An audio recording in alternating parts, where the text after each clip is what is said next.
Hey, Neff. Yeah. Guess Yes. what? Guess what I don't have? What don't you have? A proper intro yet. I still haven't edited The show. The highest quality entertainment. I have some. Yeah. So, dude, I come home from work and it's like at work, all I can think about is stuff I got to do at home, and then I get home and all I can think about is stuff I got to do for work. It's so bad. I hear you. That is the fate of all working men, right? Oh yeah. Okay, so we got people here already. We've got Arrogant Ape. Thanks for joining us. Felix Haas is in the house. Not to rhyme because it doesn't. And Mo Biggs was here earlier saying hello to the two of us. I hope he comes back. So that's what we got so far. Awesome. Yeah, I can see him. We also got Arrogant Ape, right? You said Arrogant Ape? Yep. Felix Haas. Yep. That's you. You're Blue Samurai. Yeah. I'm this one. That's me. Awesome. Well, so I have taken to trying to talk to the chat on my phone now because trying to go back and forth between YouTube and StreamYard, it's actually quite funny. Sometimes I'll, type on YouTube and then I'll forget to switch back over. So I'm watching the YouTube stream thinking delayed, and I'm talking to you and it's delayed by like 5 seconds. Yeah. Yeah. It's awkward. All right. So do you want to start with the package opening or do you want me to go first? I will. Well, first I have to remove this. There we are. Hi, guys. I will let you go first because I always do. And I'm trying to narrow down to opening one package a week if I can. Only one? Yeah. I'm on a diet. We got a lot of package. All right, fine. I'll carry the show. I get it. I see how it is. If you open two and I open one, that's three. It's fine. We'll catch up. Right. I got a nice Gemini mailer here. From who I'm not sure, but let's take a look. Oh, I love it! I love the focus. Yeah, it's the best. Nothing first like the whom, now the focus. A real like random blurry box. I'm gonna mute. Okay. Is it viewable now? Yeah, it kind of is. Oh, you can totally see my address. Great. Yeah. Well, I don't think we could, but it's better now. All right. Let's see what we got here. So this is from Orange Cone. It's Travis. It's probably that book. Oh, no, it's something metal. That's awesome. Other than Travis and metal stuff. Yes, it's the Granite State Punk metal covers. Look at these. Look at how dope this is. I love the covers on this campaign. So Travis to Granite State Punk. I think it is some of his best writing. It's a book about a New England. It's a New England based like story about the old man in the mountain, which is a landmark. It's a big rock formation overlooking. It's famous for being in New England, right? Everyone in New England knows about it. So the campaign did pretty well on Kickstarter. Look at this thing. Look how crazy. Oh, you like oranges too, dude? Yeah, I really do. Like, there's something. You just give me something like with the fire color scheme.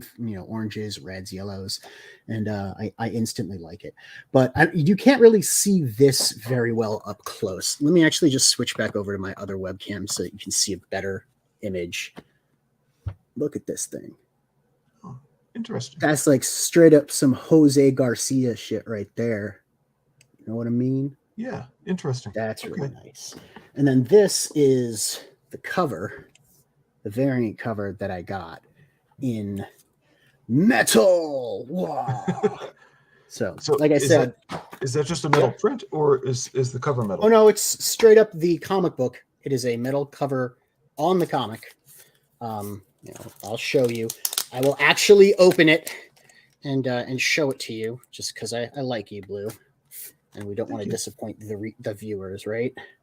Ooh, comic book. But yes, it is a metal cover on a comic. I really like people that go for that sort of like exclusive metal cover, first issue and put that out there for people to pick up, because I think it's definitely. And I can't get this back in the bag. See what you did? How do they get the Blame metal you. the metal cover to? I mean, how does that work mechanically? What's going on? Mechanically? I don't know. Yeah, It has like to be glue. it- I'm sure it's glue. okay.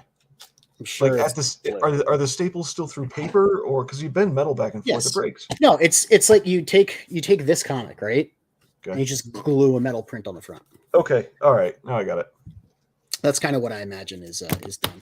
I haven't done metal floppies yet. We've done metal prints, but the art on this is like that rough, gestural style. I don't know if it's not necessarily something you might like, but it suits the tone of the book very well. Okay. And like I said, some of this I think is Travis's best dialogue, his best writing. I've read a lot of Travis's books, and this one actually really impressed me. And everyone should go check it out, pick it up. Travis has also got what's it called? Coins of Judas in previews. Actually, it's sold out in previews, so tough luck, kids. You can't get it anymore. It was in Diamond, distribution and previews, and they sold out of the pre-order. You can't have it. You should get your hands on it if you can. It's drawn actually by Tyler Carpenter, but he's not doing any of the writing. It's all Travis writing, so it's just Tyler drawing, which is the way it should be. No shade for Tyler. All the shade at Tyler. What else do we got here? Are you doing two? Oh, okay. Dude, Primitive War. Yes. I'm jumping into it, Blue. I'm sorry. I'm skipping you, my friend.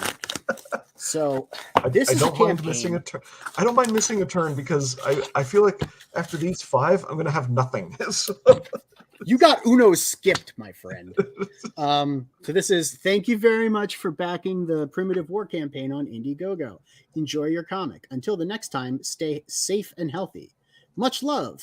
And then it lists their names, and that goes right in the trash.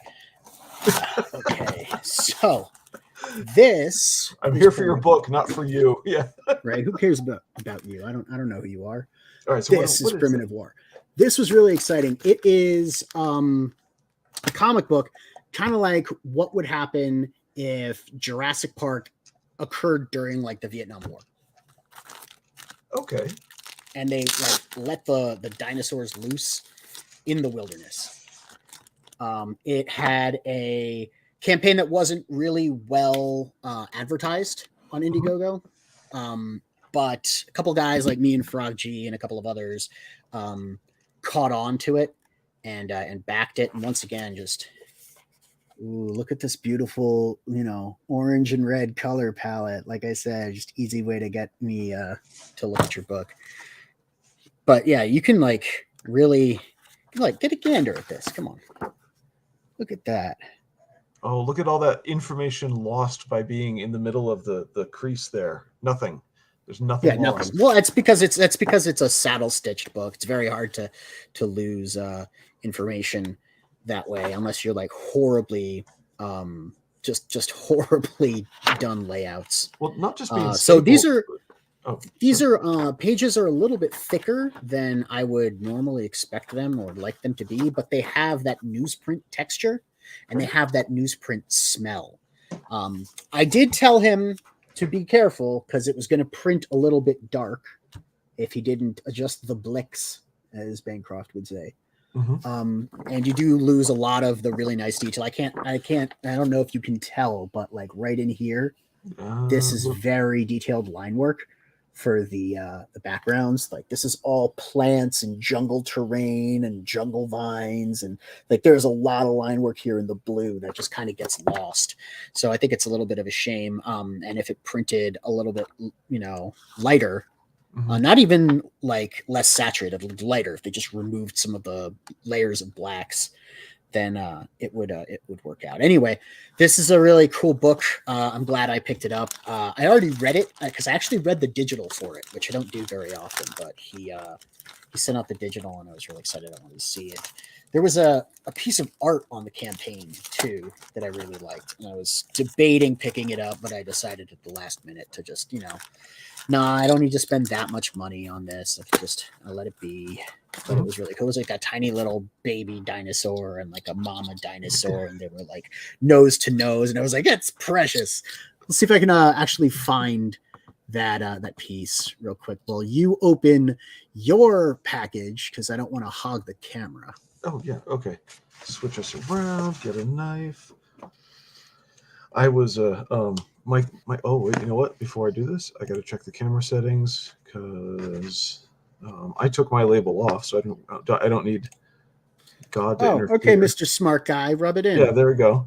God to interfere with blurring my camera to protect me from being doxxed by myself. Okay, there we are. Feels weird cutting away from myself. Fix that. There we go. That's better.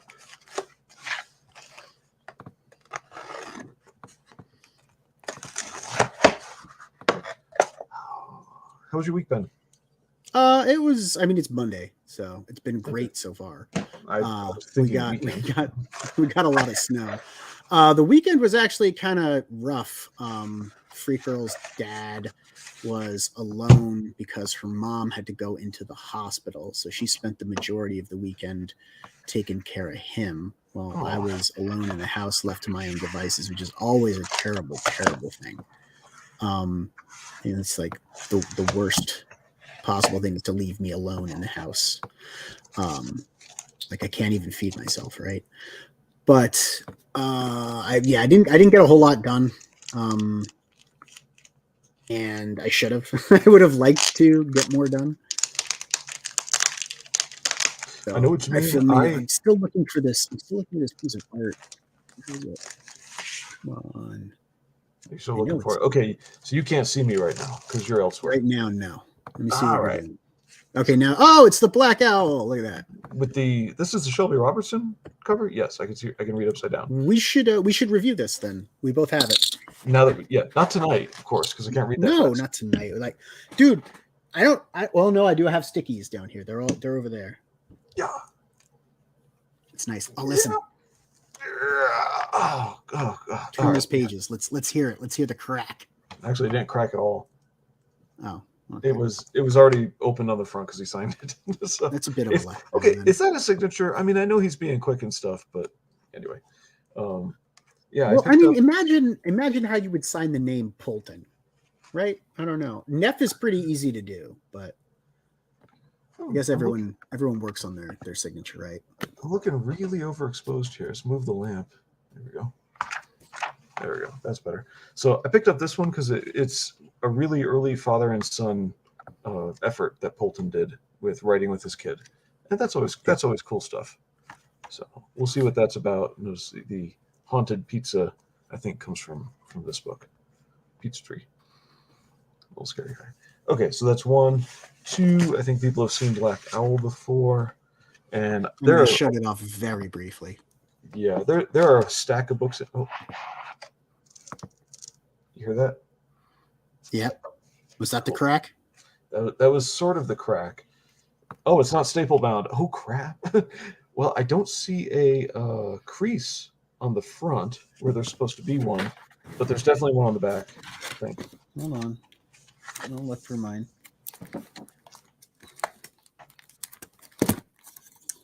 Where are you, Black Owl?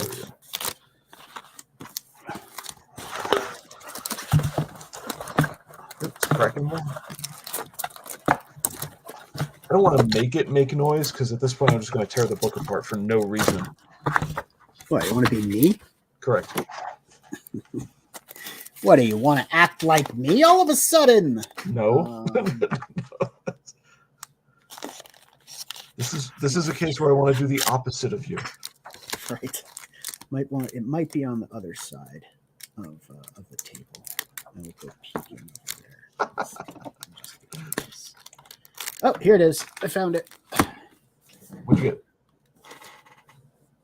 This cover. And you're right. There are no creases. Despite that. Oops. Yeah. that just that went. I don't know if you heard that, but yep, there we go. Oh, I heard that. That sounded bad. I'm trying to heal it now. Neff is a savage with books. It's true. It is true. Listen. Okay, the back half of the book isn't falling apart. It's just the front half. Right. And mine would be because That's cool. Let's just give it a little. I think the glue takes up about 3/16 of an inch. Don't mind that. You didn't see this happen. Did you just tear it apart? I did not purposefully tear it apart. I opened it to lay it flat, and the middle kind of did come out, and is now proceeding to disintegrate on me. Well, you're not the only one. Over here. I think. Sorry, Mark. I think I abused because I thought, oh, it's making a noise, and I did not think that's glue. I thought it was staple bound, and I could see this one goes. It's all the way open on the front there, but I'll be more. I thought it was perfect bound, but it's a little too big to be saddle stitched. Yeah. But I guess the perfect binding wasn't really done very solidly. It's suffering from Dillard syndrome. See how this back here is nice and closed. The front is my fault, so I'm probably just going to take a toothpick and run some Elmer's in there and just keep it flat. So anyway. I'm going to let it fall apart. You're so mean. Okay, I have another copy. I have a second copy for my box. I always do that. I don't want to pay shipping on a second copy. Well, I mean that's the thing. You just throw it in the box with the first one. You get two. And have you read this yet? What? Have you read it yet? No, I have not read Black Alley yet. Okay. And oh yeah, that's right. There are two different artists here. One for the flashbacks. I was gonna say he used Dutone. That's a flashback. Present day. This is about what the art looks like. So there we are.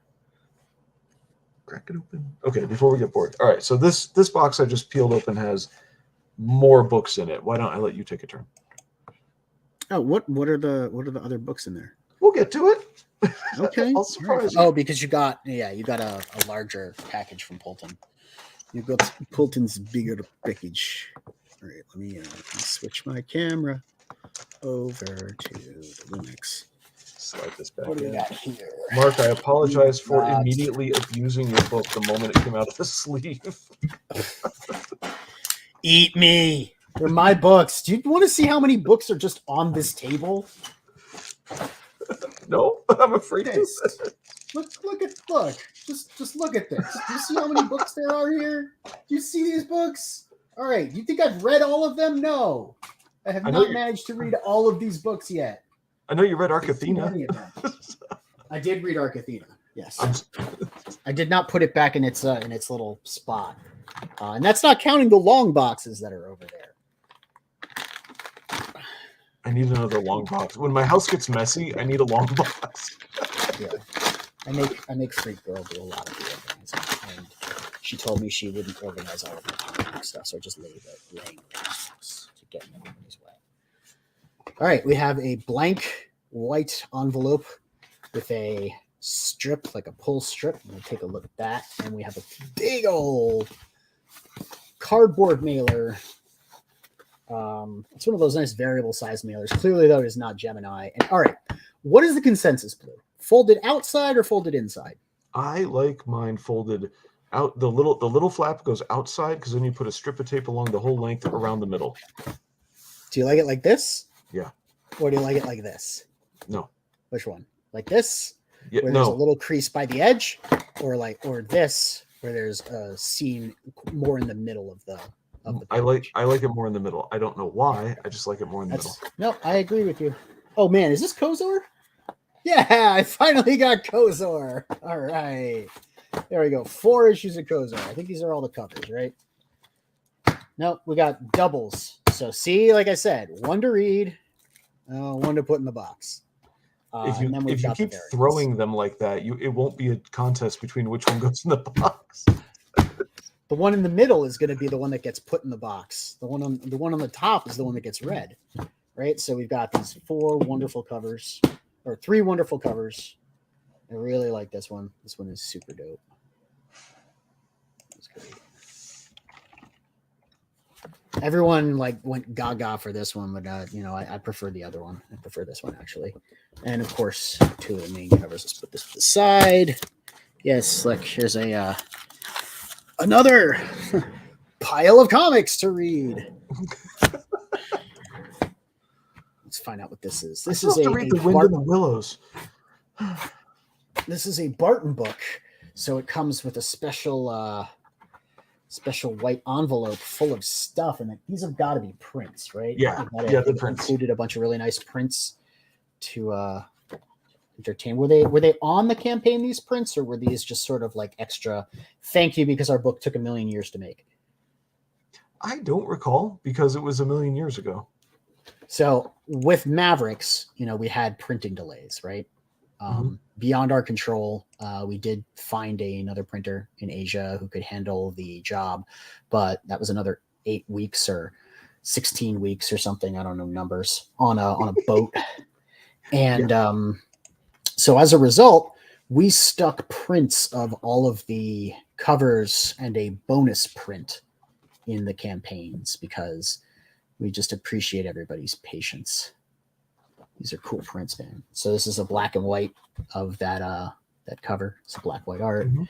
This is the other cover art. So yeah, see, dropping some nice cover art prints in the box. Can never go wrong. So this is the colored version of the black and white version of this cover. So it's just the actual. This is what no, I'm sorry. Don't mean to self-praise, but I'm annoyed. I'm really annoyed. This is what I suggested a long time ago when people are trying to sell $25 books and variant covers was like, why don't you also sell a print pack of the covers? Because not every, like $10 for all these prints kind of thing. Because there's a bunch of them there. Give them away. Do you know how much it is to print a print? Do you know how much it is? No, but I know they're trying to sell books, but you can negotiate your profit margins differently, blah, blah, blah. And it's like, nope, now people are just doing it, to recover. That's a Conan pose. I think beautiful. This is absolutely stunning. It doesn't have to be oranges and reds, guys. I like blues and cyans. This is spectacular. That's a classic Conan. It's great. Yeah, but just the style of it too, and it's Dan Lawless, right? Yeah, of course it is. And then of course there's this last Kozor face. I'll show you there. So that's the thing. The prints are not expensive to do, especially if you do them in bulk. And most of the time it's not the same as paying for a book. All right. When you pay for a book, you're paying for those pages in covers, right? And you don't get a discount for doing like a different set of pages in different covers. It's not like you can't put 2 different books in the same order. You can with prints. Prints get ordered that way. So if you're ordering 6,000 prints, the cost to print each individual one goes down to minuscule amounts. So you can really get away with doing like 30 prints for 8 cents. Yeah. And then people get 30 prints, they're thrilled, but you spent nothing doing it. Yeah, and then you've got a large profit margin there if you're doing a print pack for $10, and you can keep your prints for your next campaign or whatever. I wouldn't even do the profit margin for me, and I understand that other people are different. For me, it's about keeping the readers and the backers happy. If you get my book and I charge $20 to $25 for it, and I throw in 10 prints, you're like, oh, that was a good deal. Yeah, the book you bought for the right, the cover price, but I upped the ante by throwing in 10 prints that didn't cost me anything to make. I shouldn't be trying to make a profit on those because odds are I might not sell a lot of them, right? I might sell 50 out of 400 people. But if I'm giving these away instead, I might actually get more backers at the $25 level on the book. So it's generating sales that way. And that's, 15 additional bucks than someone who already bought the book getting the print pack. Do you see what I'm saying? I follow you, but I thought of this idea and why profit margin was part of the idea when it was all selling more copies and more covers. So you're selling, 1,000 pages instead of just to sell the covers. And so I was trying to suggest this idea when I originally suggested it. Profit margin was part of the discussion to say, if you're going to lose profit on the book, we'll take that profit and how much would you have to price a print pack for? And it was just a proposed idea, but I do see what you're saying. It is a nice idea. What I would do is what we're going to do on Mavericks is we're making an art book. We're going to take all the prints that we've done, more of the covers to come, because there's going to be covers from each of the different standalone side issues that we have on the next campaign. So not everyone's going to get them. Plus there's going to be prints. So we're just going to compile it all into a book that's going to be available when you get the anthology. Yeah. As far as doing variant covers now, actually, because of the way that offset printing is done, or even digital printing, there is no plate fee. It costs $50 to change or to include a new cover. So it's not like you're doing a separate order of books. It just stacks on top of the order you've already ordered. You're just changing the exterior image on the cover.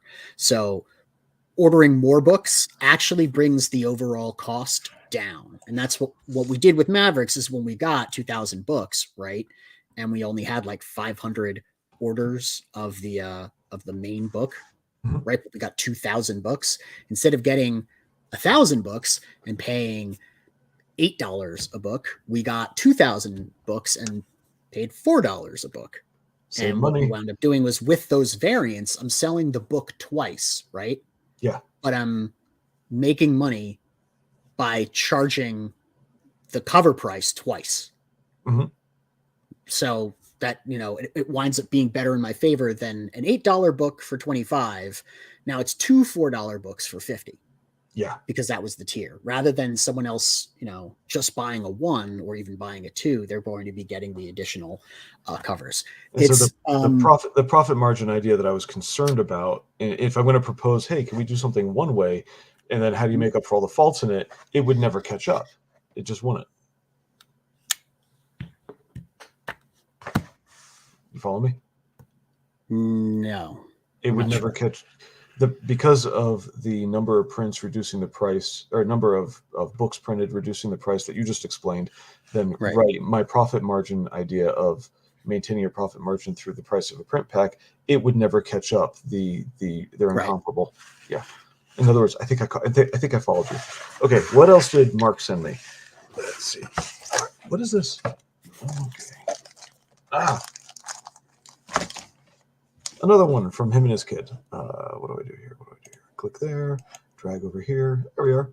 Oh, I left Josh hanging out there. Hi, Josh.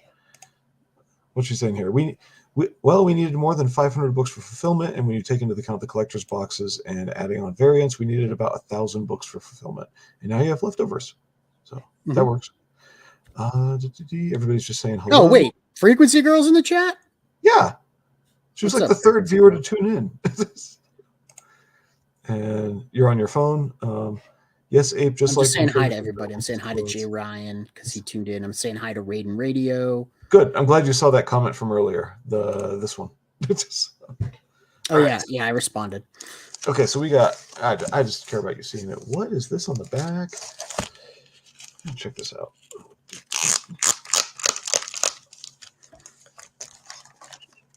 So we got cards. Let's see, the old Black Owl, the new Black Owl. Apparently, it's a flashback story. I'm sure people watching have read it already. Let's see, can I get not too fuzzy on here? Yeah. I really need a better webcam. Okay. And what do we have for books? That's not a cover. That's a print. Right there. It's nice though. Yeah, I have that one sitting over there. It's great. Now, I thought that what was he called? U.S. Assassin was kind of fun. I mean, it's not Lord of the Rings, it's not Tolkien, but it was fun. And so I asked him, "Do I need this crossover book to continue the series?" And he said, "Yeah." Absolutely. You have to buy the crossover book. So even though I'm not into Graveyard Shift, it's like, okay, I'll get the crossover so I can follow U.S. Assassin. Ooh, and it has a crease where it belongs, right? Hey, look at that. Yeah. So I am not ashamed to say my favorite thing about U.S. Assassin is Bazooka Dog. I'm very glad that we got a standalone Bazooka Dog story. Bazooka Dog is the best thing in that comic. It's awesome. there are no other comics that I'm familiar with that have a really cool character like that is kind of the sidekick slash mascot slash cybernetic dog with a bazooka. You kind of had, you know how you had Shane's Starlight cats, but they're like talking cats from space. No, this is just a dog, but he's cybernetic and he has a bazooka. You know, you had Crypto the super dog. Oh, it's superpowers. No. Bazooka dog. I'm very pleased with this character. Is that in the back end of this book? The I don't remember. Ashcan, the bazooka dog Ashcan? No, I think it was a separate thing. Oh my gosh, I might have missed it. Okay. But there we are on that. See, look at this. It's the other thing we looked at was staple bound, so of course there's no information missing. What I meant was, no, just wipe out the middle 1/4 inch and you're from that house fire you showed us, and it still works. Look at this. You got this figure over here balanced by that figure over there. I mean, right. That's pre-press right there. That's knowing your margins, how much your spine is going to eat up of your pages, and then offsetting. I don't need to see all of his bicep to get the idea that, okay, he's big, tough, and so is his dog. You know, it works. Yeah, there's that. As long as it's not cutting off relevant pieces of dialogue and making it look completely uneven, I'm okay with it. Mm-hmm. And here the shredding of his torso spans far enough that we can still get the idea. So, because that's relevant information. Anyway, sorry, it's a sore point from previous books. Okay, so what was on the back side of this? Thank you. Thanks for the print, Mr. Polton. That's cool. Let's see what this was. Oh, so this is another of his other. I think I don't recall if this was made with his kid. O'Reilly, VP Martin. Oh, it's got a nice. This has a nice texture to the paper. It's not newsprint. It doesn't feel like it's going to fall apart. It's not loose like newsprint. Let's see. Mark Polton, Yoon. It's color Dexter Weeks. Yeah, Dexter Weeks. Matte textured. Yeah, I think Matt did the texturing on this. Anyway, you nerd. I am. Let's see. Jason Squaries. How do you say? I'll figure out how to say his name later. Is the small student at Kirby Regional High School and the butt of the school's bullies' jokes. However, all that changes after he's struck by a mysterious meteorite that gifts him with an alien suit of armor. This sounds a lot like Armor the X. Ace. No, well, the Ace, and is it Armor X? I think that Smith drew for Image for somebody else. But anyway, suit of armor with a mind of its own. Okay, written by Mark Polton, which is usual Savage Hoffman credit on there, with art from newcomer Mark Yoon. Squirt is a superhero teen comedy. This might be a little young for me. That proves heroes come in all sizes. All right, sure. Again, signed right there because he's a gentleman. He, signs it. Oh, look at him. Yeah, the art's a little bit rudimentary and juvenile, but the layouts don't look terrible. They look, pretty decent. Look at him like here. That. Yep. Yeah, what's a fun juvenile book but done maturely was, I can't remember the name. Well, that's awfully helpful. Sean Hall is the guy who makes them, but they're only available print on demand or digital. Let's see. The lettering. This is an early work, so things might be a little off. Oh, that's nice. I like that lower right panel. This one runs a little bit. So all right. If you look, that whole side right there, take that bottom panel and then run your hand straight up. Yeah, straight up. That whole thing up to the guy's arm, for me, is a little bit hard to distinguish the shapes there because of the color palette, and they all kind of run into each other. There's some weird, they're not quite tangents, they're not like quite tangential lines from one panel that continues over into the next panel so that it looks like the two things are connected. But the way that these shapes are kind of on top of each other, that is hard for me to see. I can't separate the two very easily. No, the one, well, I don't really know what's going on in that panel, but I'm talking about the guy where he has his hand extended and then the one below that. Yeah, that and then the one below and over. Yeah, that looks like one body to me.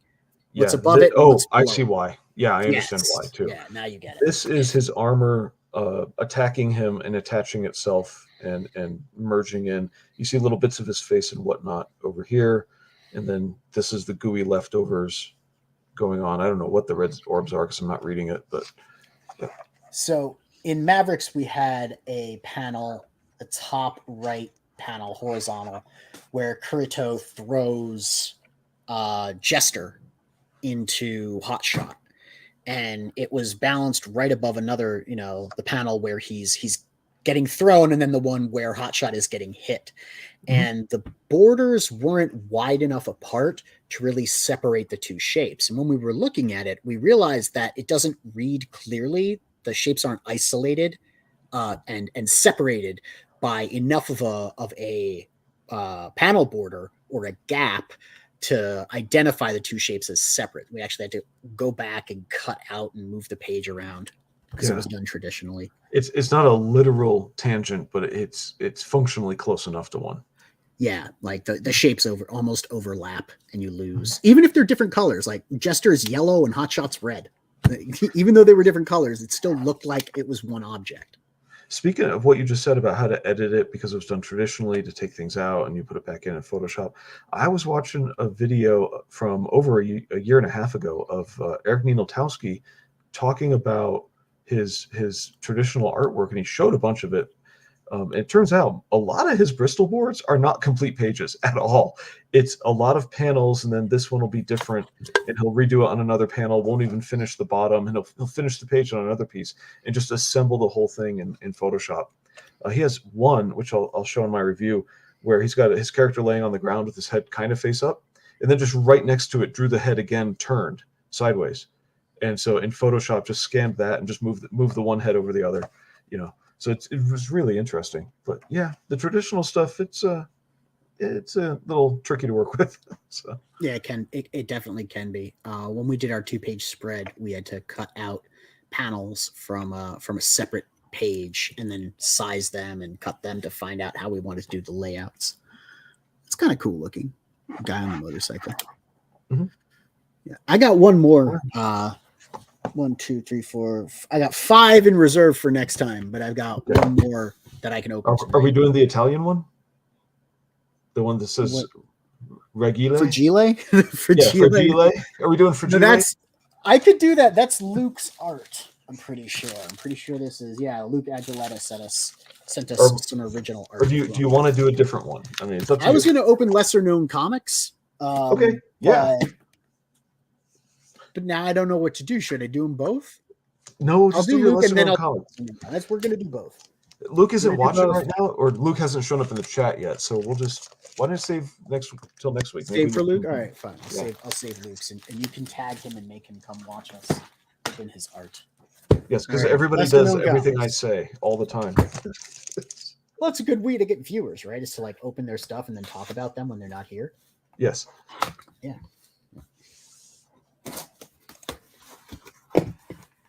Okay. It might be Josh. You never know. Aw, there's a card. That's really sweet. Your wife is vetoing Luke's art until next week. Okay. Vetoing it, saying that it is going to happen next week, or vetoing next week and saying we should open it now? Clarify. Vetoing right now and saying open next week. So it says, Nefarious and Freak Girl, thanks so much for supporting this campaign as well as everything you have done for the indie comic book scene. Hope this next year brings you to all the success and happiness in the world. Take care and talk to you soon. Mark Bernal, who is the accidental founder of Lesser Known Comics. Appreciate that, Mark. Oh, that's a company. Okay. That was good, sir. Yeah. Lesser Known Comics is the company. Yeah. When you said lesser known, I just thought you meant stuff no one's heard of. That's the point. That's the whole point of the whole point of the company is that they publish stuff that it's different. It's usually a lot of first timers. So there's not a whole lot of like big names on their stuff. They really are just kind of getting stuff going.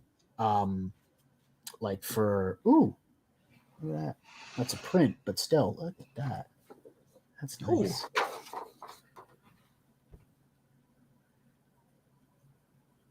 There we go. That's right there. Pretty cool. Yeah, there we go. I see. I They like sent the us a use bunch of language. swag here. Look at this. So yeah, they do a bunch of smaller stories. Their lesser known comics bundles are what they're known for, and the bundles are almost like ash cans. Some of them are like 12 pages long, or thereabouts. They're not full sized issues, but they'll release like 8 of them, and they'll run a campaign. And the bundle is not very expensive, and they're all different artists, all different writers, and as you can see, some of the stuff's really nice, right? Like the quality of the art is quite good. Yeah. We have Sundays. I'll hold these things up to the other camera because you can't freaking see with the Lumix. You can see much better here. You can see this, the cute sketch card, right? Yeah. We've got a bookmark from the Yuriko comic, and it is an actual strip of Yuriko.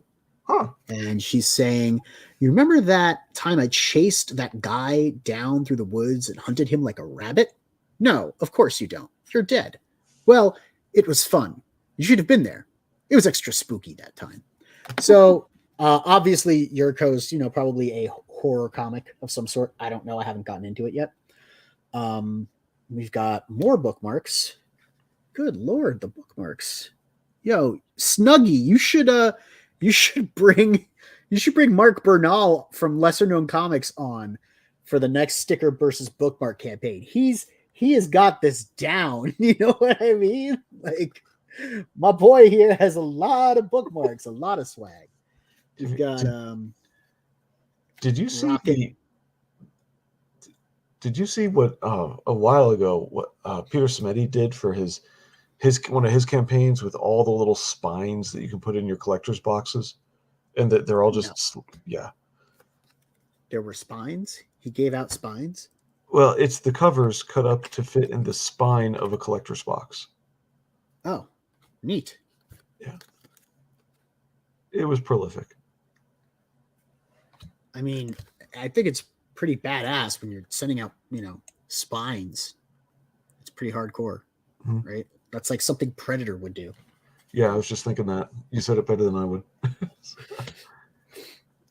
Little competition in the market. Oh my God, we got sketch cards or regular trading cards. We got sketch cards in here. We've got stickers. This is going to take way too long to go through everything, so I'm going to hold it up quickly. Briefly. This is the Tank McGregor sticker. I got Tank McGregor over there. I actually did read some of Tank McGregor. It's a big book. It's like 90-something pages. I didn't get all the way through. I like big books. This was, and you cannot lie, this was the most recent campaign, if I remember correctly. This actually looked really cool. The cars. It's kind of like like a death race situation. This is the Yuriko book that we were talking about before. Definitely looks interesting. I love their graphic design, man. Like, it's some cool stuff. We got more lesser known comics stickers, Chasm. We've got more. Oh my God, the stickers, man. Like Mark, you OD'd sending us stuff, bruh. Well, he appreciates you. I think he went and got like every little thing that he's done, which is awesome, man. I feel like I have the collection now. I'm gonna definitely stick this in a sleeve along with the bundles that we have and preserve them. Hope they don't get like tossed into a drawer. These are all postcards. These right here. These are postcards. What's the difference between a postcard and a print? A postcard has a little place for you to put a stamp and address on the back and then send it in the mail.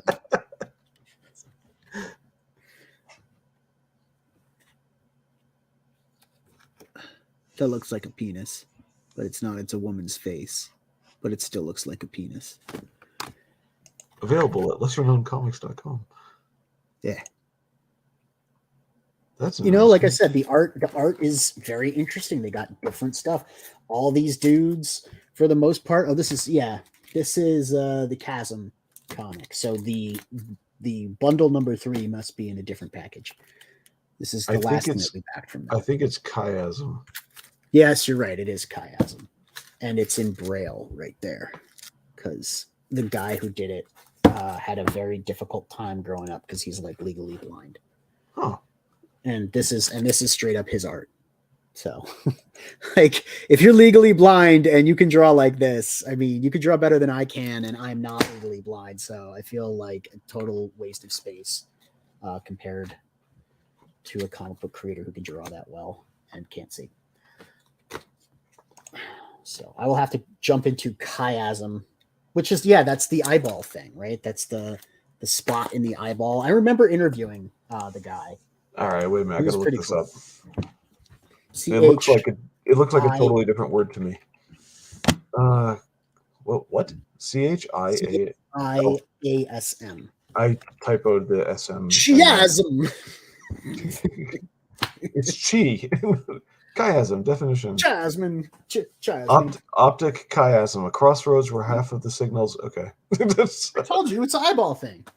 An intersection of crossing of two tracts in the form of an X. So the eyeball thing is just an application of the word, not the word. Okay, cool. I'm good with that. All right, before we get on to the thing of the night, is Cobalt. I got one more thing in here. Oh, I remember what this is. And the box is empty. It's all taped up. You need to add yourself back to the StreamYard. There you go. There it is. Viking Wolf. It seems a little oversized. That's cool. Another haunted pizza. I can't read this signature down there. Who is that? Is that Mike McMahon? Probably. Yes, it looks like McMahon to me. Cool. All right. Fulton, Dalton, Rodriguez. And I think McMahon's cover. Let's pop it open for a few people. Okay, I'm being gentle with the spine. It creased where it should. Good job. So, lots of spread pages. This reminds me of, I don't know why, but this reminds me of 80s cartoons. Let's see if I can bring this up a little. There we go.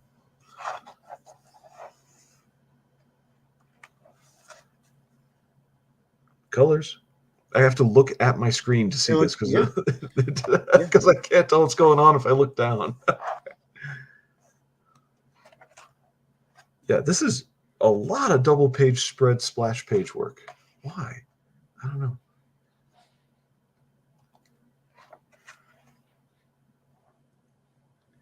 Somebody told me that people's faces can be so hard to draw they did better at drawing monsters. I forget who that was, but he got a job with DC. I remember watching him draw. I don't want to say what book it was because I don't want to, out him or anything like that. And he's improved a lot.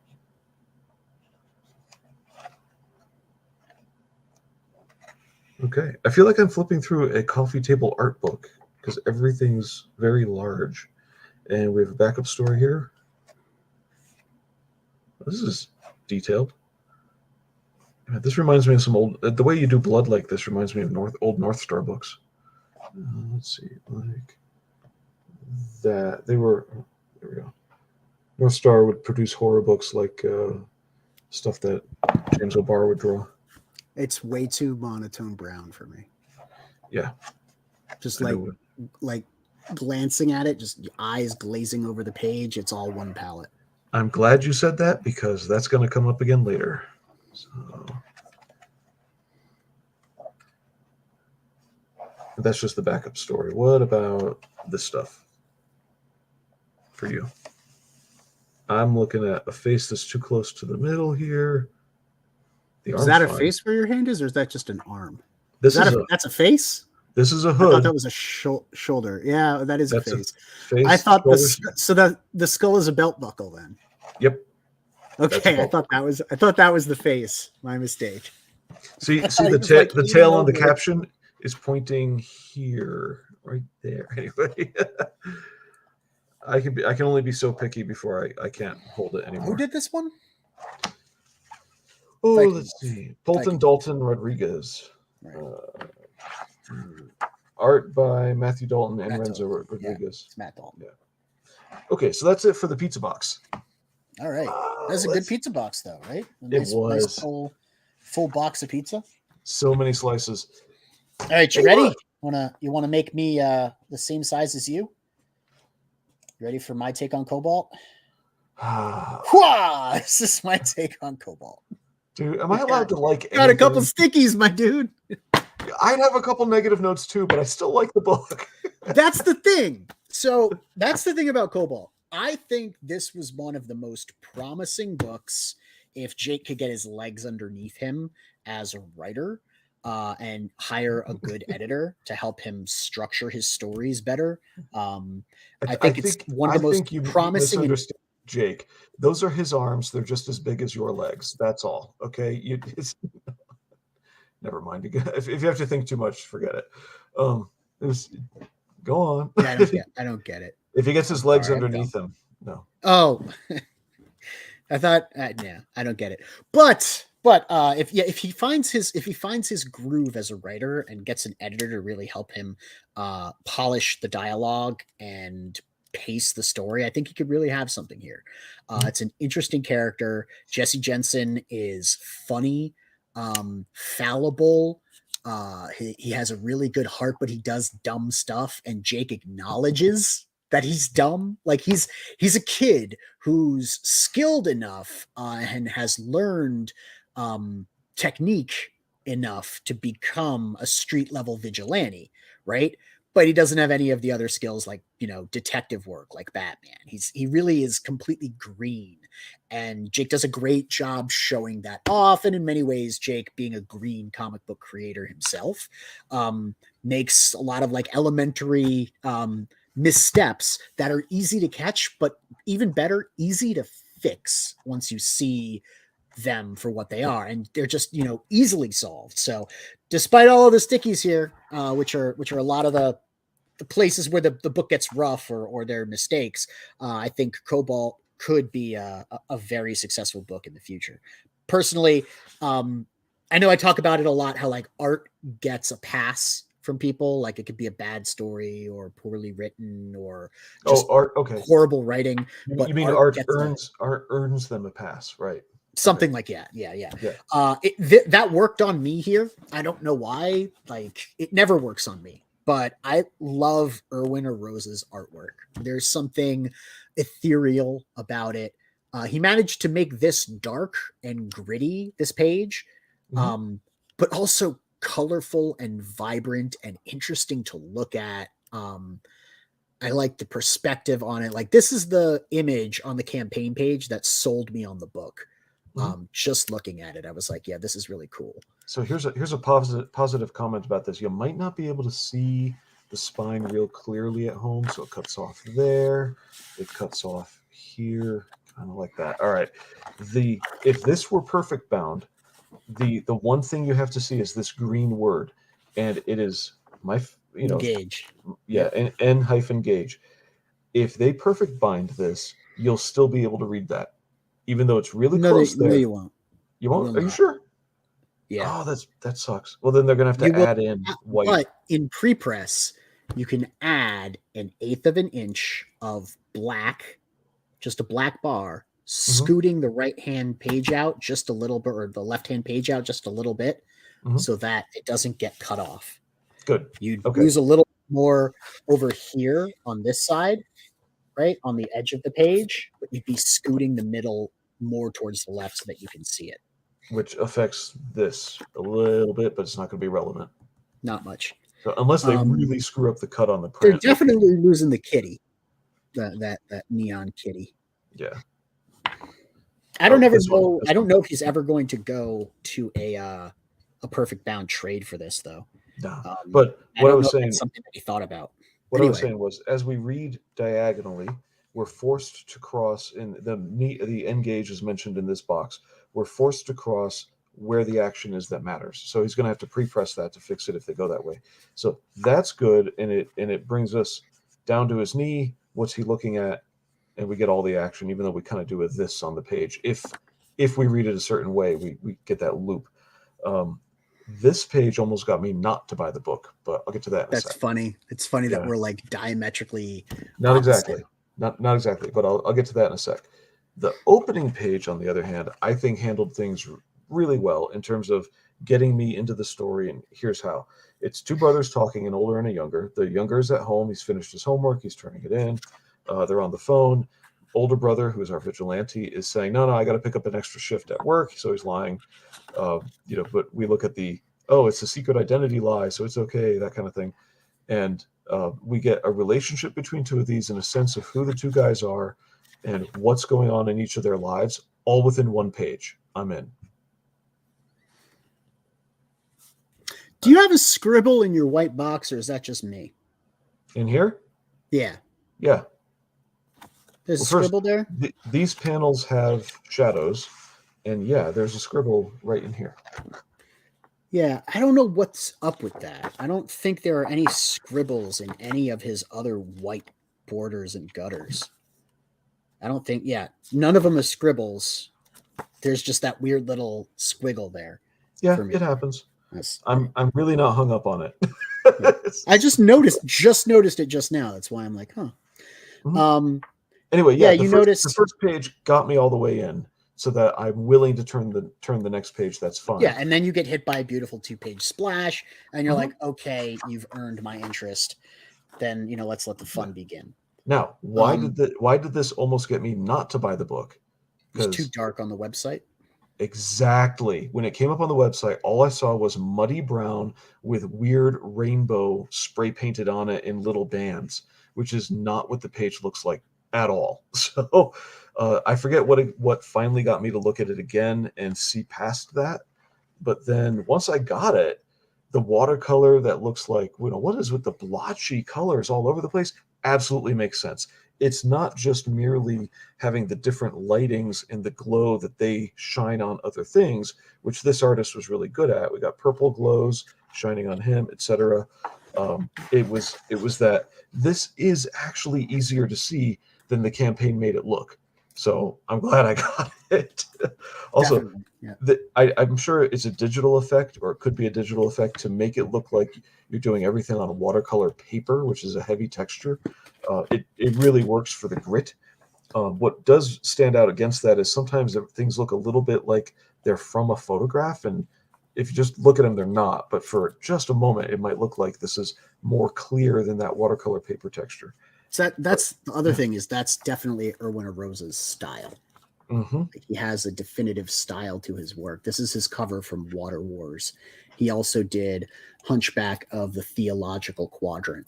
And as you can see, that like splashy water deep, it's not really good because you're getting the reflection of my screen on this. Yeah.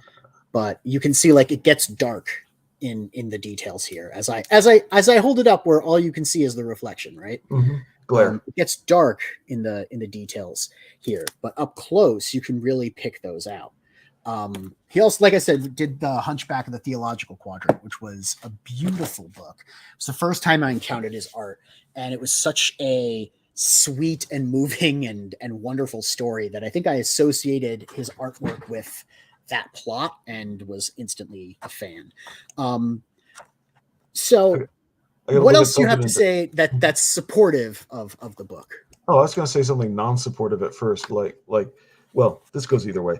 This panel, for example, with all this multicolors on it, would not make any sense out of context if we weren't given the kind of environment he's in that's rather multicolored in the first place. So, it makes it work because it's sequential. Otherwise, I would just look at this and say, that's weird, but reading it, nothing's weird. It's fine. Anyway, Fallible absolutely gives his full-on real name and number to a cop. Yeah, but moron.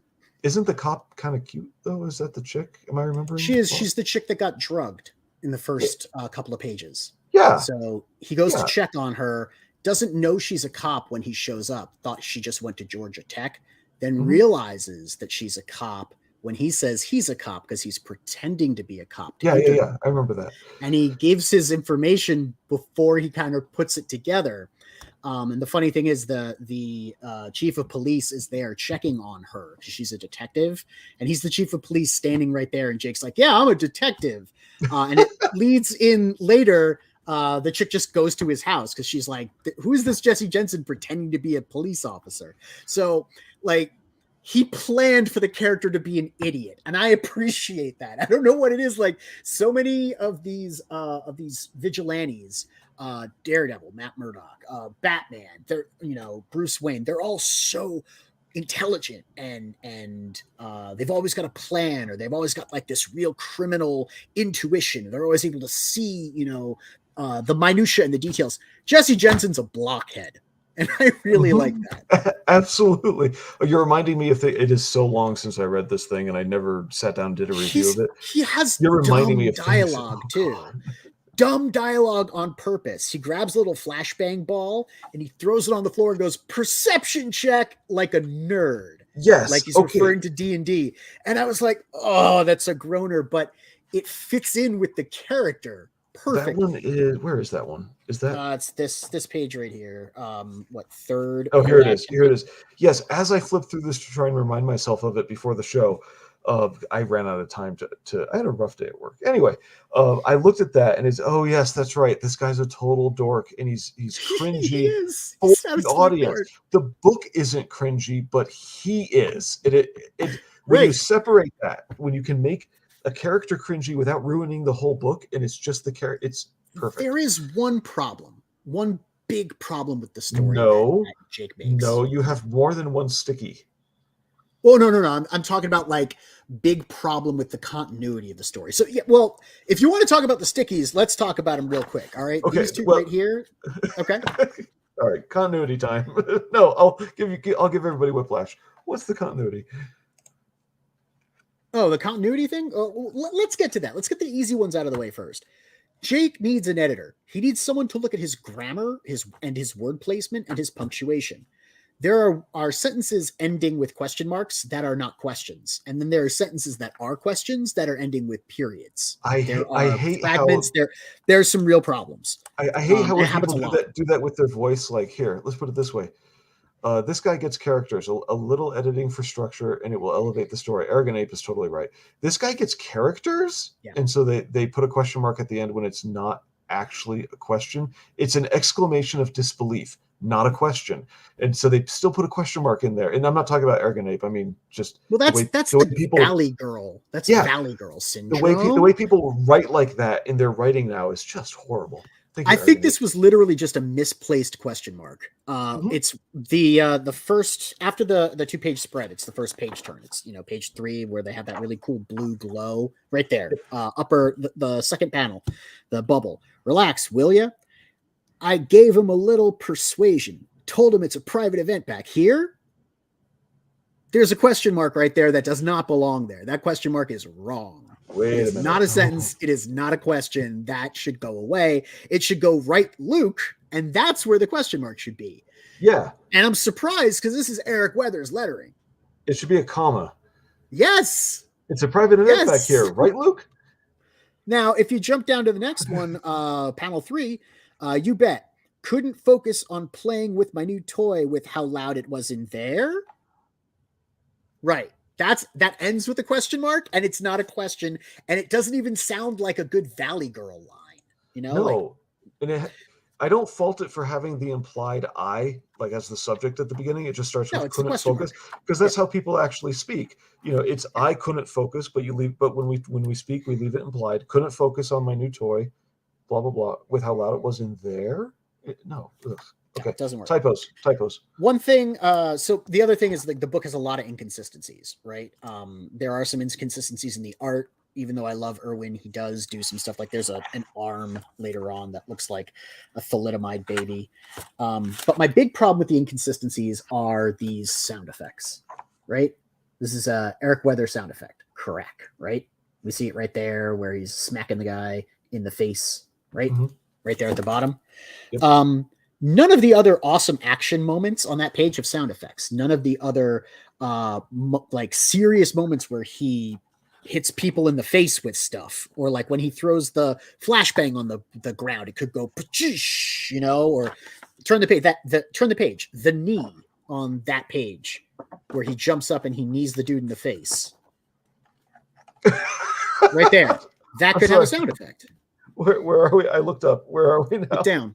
Down. Bottom of that page. Oh, this. Yes.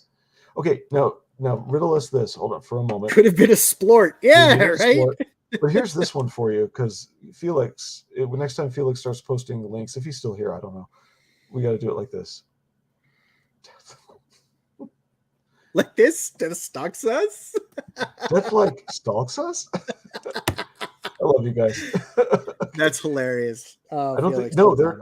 I don't know if there are any splort. I haven't seen a There's splort no in a splort. while. We put a splort. I put a splort specifically in the old ways for Eric to letter. It's where the guy gets shot in the head. It's a perfect splort moment. Okay, so it's going to be in the script where there are sound effects. So is this less of an Eric problem and more of a Once again, I don't know, and I would know if there was an editor on the book. The editor should have caught it. The biggest thing is that Jake needs an editor to check his grammar, to check his simple stuff like this. But I think when we talk about the big plot hole, he needs an editor for that kind of stuff too. So his dialogue, sometimes it's a little bit rough. So he could use a line editor. He definitely needs a copy editor, and he could be using like a general editor, a story editor, whatever you want to call it. They're just editors. I was told in a very hostile discussion that I won't totally get into right now that with young Ripa, that no one is ever credited as story editor. So we'll just move to the next page. Yeah, but it's a service that you offer. You're just called an editor. It's the same way that if you're a copy editor, they generally don't credit you as copy editor in the book. His they call you a proofreader sometimes. Yeah, his argument was basically to avoid the accusation that he needed a story editor by saying no one's ever credited as a story editor. It was such a lame dodge. Okay, no COBALT splore. Eric must have been so depressed doing this. I know. Yeah. I know we're not supposed to say it, but he put it out on the prayer chain. And no. So this is the thalidomide arm right before the orange page. Orange page. Wait, is the orange page one of the dreaded scenes? Yes, the diner scene where they're eating. There are a couple more spelling mistakes that I'm just going to skip. They're not worth talking about. Yeah, right there. That's a thalidomide arm. That is not properly in proportion with the rest of his body. It looks bad. It's not even foreshortened. It's not even at an angle to be foreshortened like that. No. It's just shrunken. Okay, so the orange scene starts off. One of the big problems that everyone gets into when they have a giant chunk of exposition, there is a page full of word balloons that I look at and I go, I don't want to read any of it. That's the problem. You hit me with a lot of exposition all at once. I don't want to read it. And I don't begrudge Jake this because it's his first time. There are plenty of good writers who have exposition heavy pages, but they're able to space the bubbles out better. And they're able to parse down the dialogue, so there's not so many words in each balloon. We counted one of the balloons later, which is a really bad example of overwriting. And I'll just talk about that when we get there. This one? No. It's in the hospital with the detective. There's one particular panel in the hospital that just doesn't work. We'll get to that in a page. Right. But if you look down here at this, you've got a Brian Michael Bendis moment right here where he just talks down the entire interior of the panel. Yeah, that. Okay. And what am I looking at to balance that out? A close-up of his face. And I'm not looking at anything interesting to frame the dialogue. There's a dude's face. I read that very quickly. Let's pause for a moment. Yeah, I command you, pause. Anyway, okay. What is the big difference between all of that? Sure, it's an info dump, which I don't recall because I read this so long ago. Mm-hmm. But here, there's function to the dialogue, and many things are accomplished in one page. Are we getting things accomplished storytelling-wise, besides just the exposition on this page? And I don't know because I haven't reread it. They're building some of the character relationships and some of the backstory, but it's overwritten, which means there are definitely parts of it that could have just gotten eliminated entirely and other parts that could have gotten condensed to get the Atlanta splorting that could have gotten the point across a lot simpler. So don't you have to worry about the character's voice when you start just trimming down their dialogue to say, but is he still speaking like himself? Like maybe this guy's just a long-winded nerd. If he's a long-winded nerd, then it would be a less interesting read, I would say, because I'm reading less of it. Mm-hmm. If you have a a super long-winded character, you've got to give them moments to be long-winded. You don't make the main character incredibly long-winded because people get bored reading, unless it's a guy like Spider Jerusalem, right? Mm-hmm. And Jake isn't Warren Ellis. His dialogue is not that strong to We get had us one- reading it and going, we want to read what he has to say. Yeah, we had one long-winded nerd where it was part of the story and made sense and it was used. And this guy goes on forever in a big bubble up here. And the whole point of it was he was wasting time for the hero, Stump. And then Stump says, God, this guy never shuts up. So I forgive that one, you know. And honestly, you use it at a choice moment, that's fine. Mhm. But you use it throughout every dialogue scene, every exposition, every just, you know, dialogue exchange is not going to work. So it's very heavy for those 2 pages, and then we go straight to the hospital where it continues to be very heavy. I noticed, I'm not going to talk about any of the grammar. It's irrelevant. We already touched on that. Yeah, I noticed here in this page we're gradating into red, and then out of the scene he turns green, and then in the hospital he's green again. Yeah, it's a palette shift to be in the hospital, which is cool. Yeah. Smart move. Once again, you see a little knock on the door right there on that page. Yeah, that's not a significant moment for a sound effect, but it's there, which makes me think that maybe the sound effects were an afterthought. And someone could have examined the pages once they were turned in and lettered and gone back and said, the sound effects are inconsistent. You need dynamic sound effects when things are happening.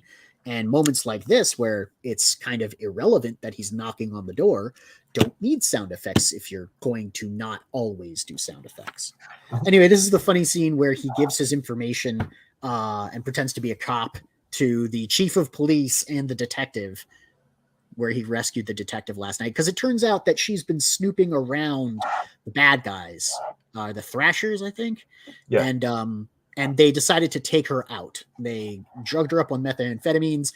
They were going to have their way with her in an alley to make it look like it was completely unrelated to gang violence. And then they were going to dump her somewhere to make it look like, you know, she just got, you know, what was it, methamphetamine? Taken against her will on a date or something. Because I think she was about to pass out. You don't generally pass out right after taking meth. A cocktail of methamphetamines is what he said. But yeah, fair enough. We'll have to educate him on that. Stump 1 and 2 have good self-awareness good self-awareness of tropes in the comic medium without Stump ever saying, "Oh, look, I'm in a comic." Although I think his voice is probably deeper than that. Anyway. The next page, that is the Cardinal Sin, panel 3. That one. That panel does not work. How do That's panel 3. I start here. Yeah. You start there, you read straight down, and then down again, and then you go up, and then you read down that way. Yeah. So the problem with crossing the streams, which is what we call that, is yes, it confuses the reader. They don't know where they're reading. But the problem in this is there is way too effing much dialogue for one panel here. And this is something that a more experienced comic book writer knows. Count the number of words in the panel. Now, remember, we were talking about this one time, and I was like, look, don't ever put more than 3 balloons. If you can avoid it, like put less, put 2. But if you have to, put 1, 2, 3. Comment, response, retort, right? And try and keep your words to between like 18 and 23. Don't ever really go beyond that because the bubbles consume way too much of the area in the panel. He's got 33 words in that middle bubble. That middle bubble has 33 words, and you can already tell that is a large bubble. Wait, that's just one of 7 bubbles. Do you take time to count these, or do you just see it like the toothpick spilling on the floor? I actually take time to count. Okay, all right. Dang, I thought you had superpowers. I wish. Actually, I don't wish. I don't wish that I knew how many words were in every bubble. I would go crazy. Oh, see, now this I don't mind. It's like an L cut, where an L cut in video and film is where the audio track continues or starts early, and the image track, the film images or the video image, will come in early or come in later. And basically, the two are just, I don't want to say out of sync. It makes it sound like I'm saying the lips and the sound, the words don't match up. But anyway, it's called an L because the two tracks next to each other literally become shaped like an L when you look at it cut in an editor plan, not an actual editor. If you've ever seen the template for slicing VHS, it's insane. Anyway, but yeah, I don't mind when they do this narration thing over a scene change like that. It kind of helps. When they're not in the frame. The only thing is you'd have to put it together who's yellow and who's pink. And, which might I don't be want to assume anyone's genders or assign colors to anybody unless it's established earlier. I think it's her hair is I don't know. So that would be the nurse. That would be the nurse talking, and that's not the nurse. That's what's her name? The detective, Anna. Pink is Anna. She goes, "Yes, Chief," and Chief is yellow. And Chief is actually a black man, so whatever you infer. It's I guess it's implied that it's two other people speaking, and you infer from the text who it is. But how do I anyway, that leads us to the nurse is answering yes. No, I'm kidding. No. Moving on. That leads us to the big problem in the book, and one is I think that the character of the Deathstalker was a little bit missed. If there was one character that I don't think Jake found the right voice for, it was the Deathstalker. The first thing that we see the Deathstalker actually say is on the second page right there, third panel. He says, "Can you show me the targets?" Now, this guy is literally a ninja assassin that has been sent by the shadowy holographic floating head to dispose of Cobalt and the cop that has been snooping around the Thrashers. If I was an elite ninja assassin known as the Yellow Scorpion or the Deathstalker, I would not ask a question. I would say, "Show me the targets." In fact, I would probably already have the information of who I've been sent to kill. But that first line from the Deathstalker, "Can you show me the targets?" did not hit with the emphasis of someone I should be afraid of. Right. Then he proceeds for 2 pages to talk to these guys about why hunting Cobalt a certain way is going to be a problem. And there's more exposition about Anna, the cop, and how she's been, getting on the back, being a pain in the neck for the Thrashers, right? And then he says here, finding Cobalt's going to be a bit of a problem. And they go, "Why is that?" And he's like, "Well, he's going to be on the move, making the rounds. He took all of your IDs, so he's going to be trying to pay each of you a visit." Well, wouldn't it make sense then that you just kind of watch them? And they're like, "Oh, what do we do?" He's like, "Do nothing. Do what you normally do." But it's going to be a problem to find him then? I don't understand that. But the big problem is that he then murders these guys. He straight up takes 3 pages to discuss his hunting methods with these guys and what they need to do and what he's going to do. And then he just kills them. Which gets rid of the bait that he needs to draw Cobalt out. And also, why the hell did we have that conversation? Who is that? That is not for anyone's benefit but ours, the audience, clearly. Which all explains what he's going to do to us, not to them, to us. And for me, I was like, that's a missed step. That's 3 pages of dialogue or 3 pages of content he could have done entirely differently. He could have set that up much better. And I think he could have introduced Deathstalker with much more emphasis on just how scary he is without having to have him leave a trail of bodies everywhere. Yeah, I remember this making me think this Deathstalker guy is dangerous, not for his skills, but for his level of insanity. Like, "Oh, and I'm just going to kill you all." I do remember thinking that whenever I read this like a long time ago, was okay. So he's really, really deadly because he's crazy. Right. Well, I mean, I don't hire crazy people. They're unreliable. I would expect the Yellow Scorpion to be far more methodical, like hunting the prey and stinging once to kill them. Like, crazy people have a chainsaw. My friend Tim Whalen, he's crazy. He'll kill you with a ball-peen hammer. You know what I mean? Like, this guy's elite, uses these very special daggers. He comes highly recommended. But anyway, he winds up making an appearance at the end of the book, right? The Deathstalker finds Anna, right? Mm-hmm. Of course. And then there he is. He found her. He didn't go to her house. He didn't like surveil her, whatever. You know where he finds her? Jesse's house. So instead of waiting for Jesse to go around and check in on these guys because he has their IDs, he goes to Jesse's house and finds him, which is where Anna went to investigate whether or not Jesse Jensen, who he was, because he's clearly not a cop. He's impersonating a cop. See, this made it okay. There are times that I let a loose thread go, which pisses you off. Not that I let it go, but when you see them, and this is one of those where I'm going, well, wait a minute. If he had all of their IDs, what are they, like magnets? How did he find Jesse's house? They're like, okay, that's a mystery that we could be answered later, and I could just wait for the answer. Like, who is Hairlip Jose? I'll find that out in the next issue or two. Who Hairlip Jose is. In this one, it's like, how the hell did you find Jesse? Why were you even talking to the guys you killed if you already found? Yeah, I remember thinking this back then.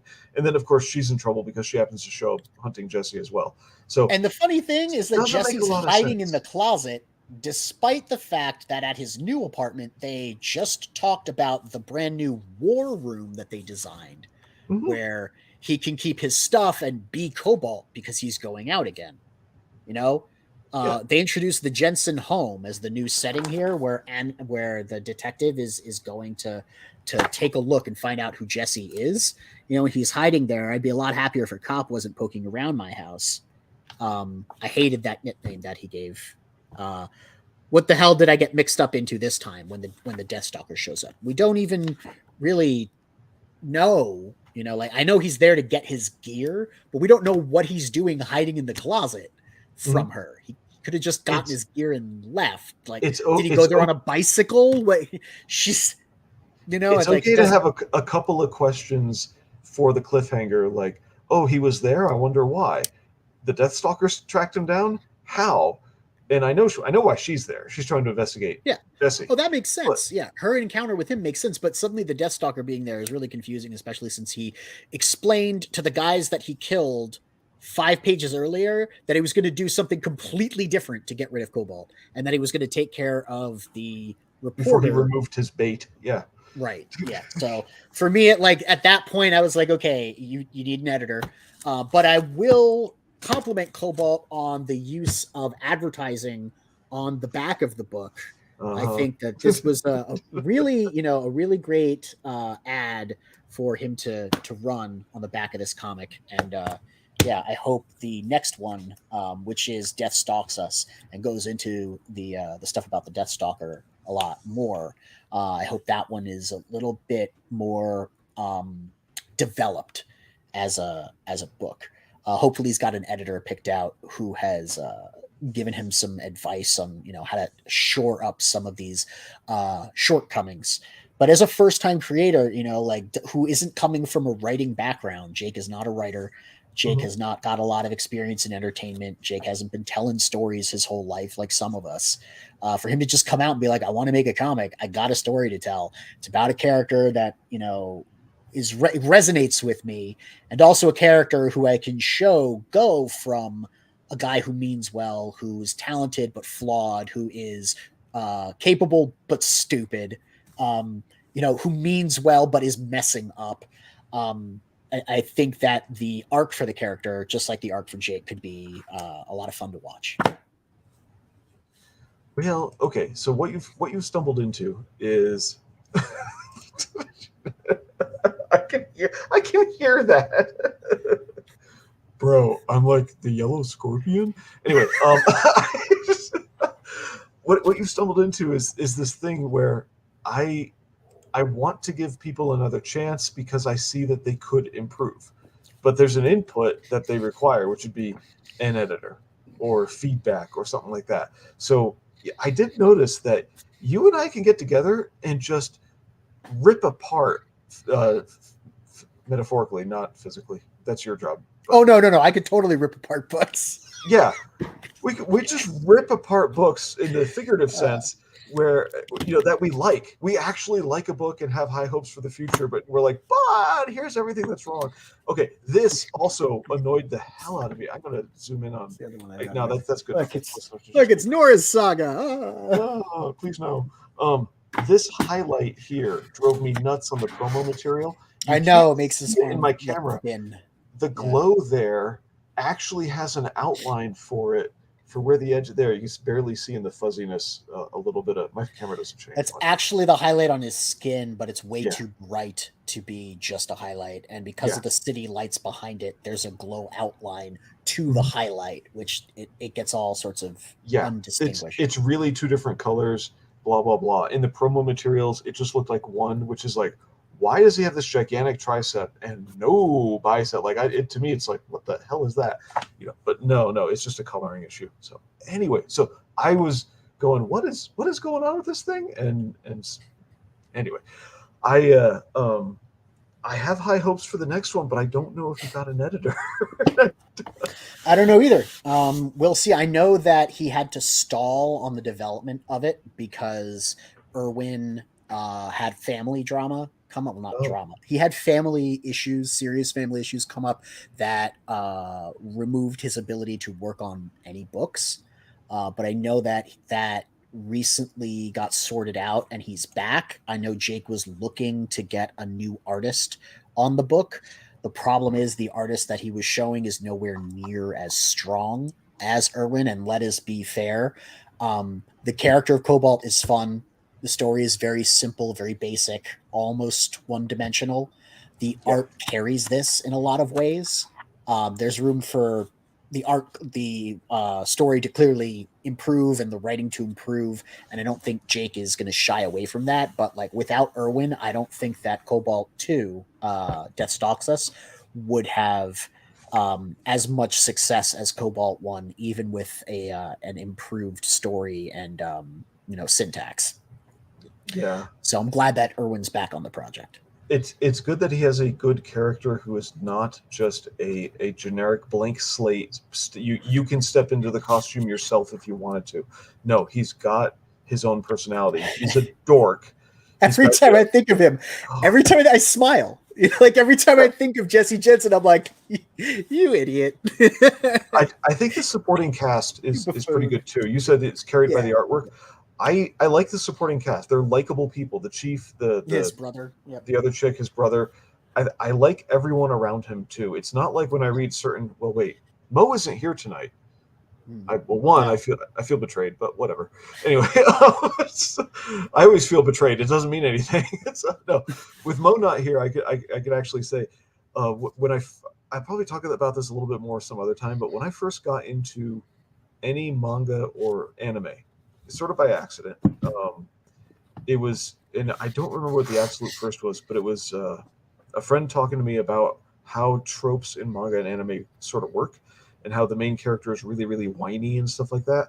I hate Eren and Mikasa from Attack on Titan. I just can't stand them.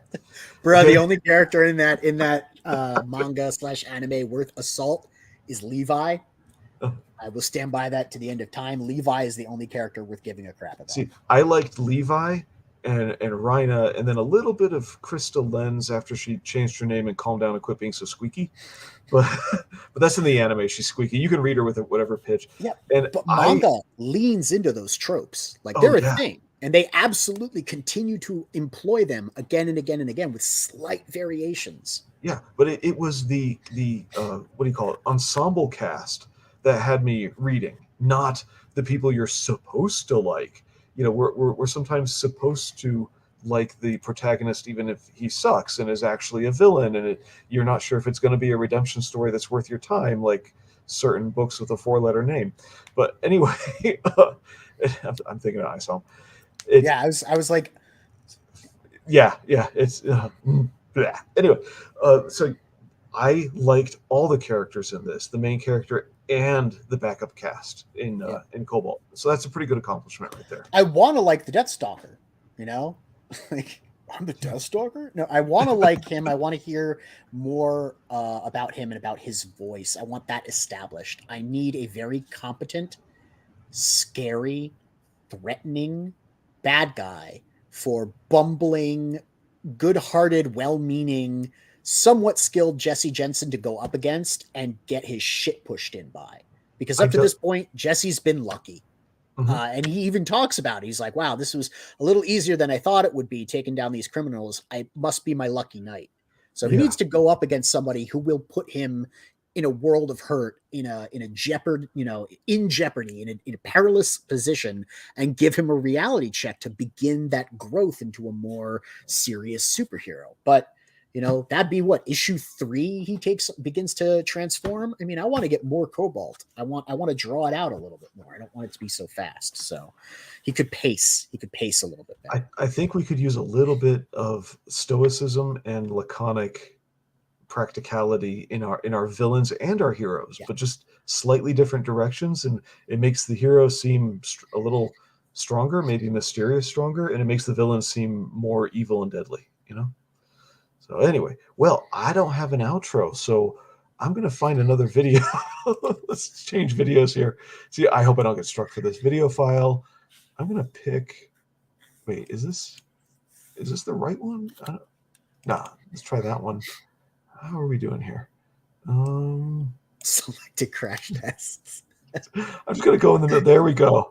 All right. Any last words from you, Neff? No, you and I should figure out what book we're doing next, and we'll let everybody know. Thanks so much, everyone, for tuning in, and we'll see you next time. Thanks for being here. I hope you all enjoyed it. Bye-bye.